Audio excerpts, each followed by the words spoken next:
Assalamualaikum warahmatullahi wabarakatuh. Perkenalkan, nama saya Farid Fernando. Saya dari kelas A, Tunggu. Fakultas Hukum. Nomor sambung saya A200-134.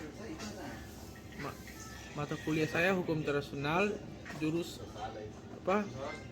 materi yang akan saya bawakan melalui PowerPoint ini adalah suksesi negara. Apakah suksesi negara itu? Mungkin akan saya jelaskan setelah ini. Pengertian suksesi negara. Suksesi negara adalah peralihan hak dan kewajiban dari suatu negara ke negara lain sebagai akibat pergantian negara untuk melanjutkan tanggung jawab pelaksanaan hubungan luar negeri dan pelaksanaan kewajiban sebagai pihak suatu perjanjian internasional sesuai dengan hukum internasional dan prinsip-prinsip dalam Piagam Perserikatan Bangsa-Bangsa. Bentuk-bentuk suksesi negara. Dalam praktik, suksesi negara dapat dibedakan menjadi dua, yaitu 1. Suksesi universal. Pada bentuk ini tidak ada lagi international identity dari suatu negara, predecessor state, karena seluruh wilayahnya hilang. Contohnya, Kolombia terpecah menjadi 3 negara merdeka, yaitu Venezuela, Ekuador, serta New Granada pada tahun 1832. Suksesi parsial. Pada bentuk ini negara predesesornya masih eksis, tetapi sebagai wilayahnya memisahkan diri menjadi negara merdeka ataupun bergabung dengan negara lain. Contohnya yaitu hilangnya Timor Timur dari negara NKRI,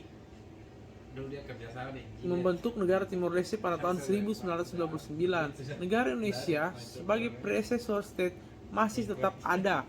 Yang terjadi adalah bahwa Indonesia kehilangan sebagian wilayahnya. Proses terjadinya suksesi. Menurut O'Brien, suksesi dapat terjadi apabila A.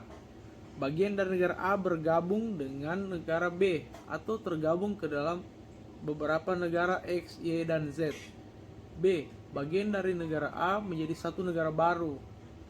C. Seluruh wilayah dari negara X menjadi bagian dari negara Y.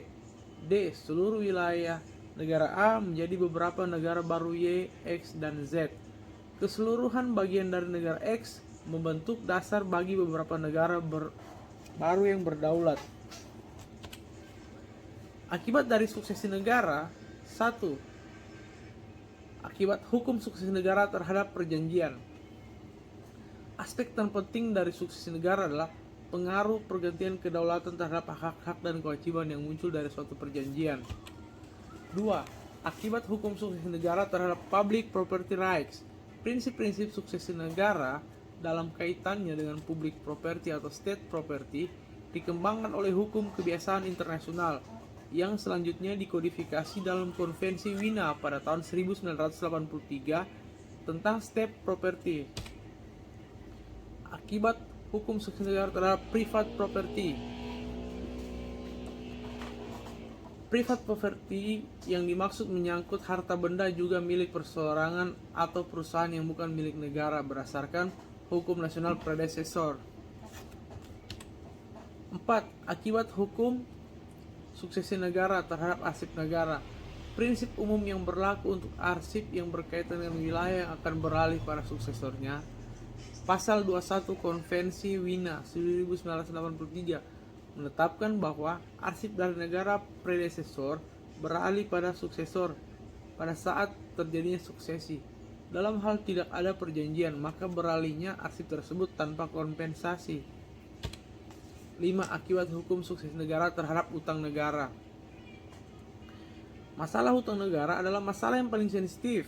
Dalam kasus ini terjadi suksesi negara karena pada umumnya menyangkut kewajiban pembayaran utang yang cukup besar dari predecessor pada negara ketiga.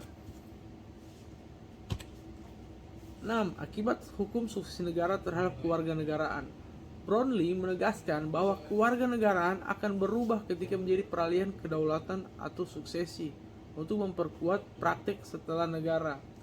Perjanjian Versailles 1919 menunjukkan negara-negara yang baru terbentuk mendasarkan kewarganegaraan berdasarkan pada tempat lahir dan tempat tinggal sehari-hari, kecuali ada penolakan untuk itu.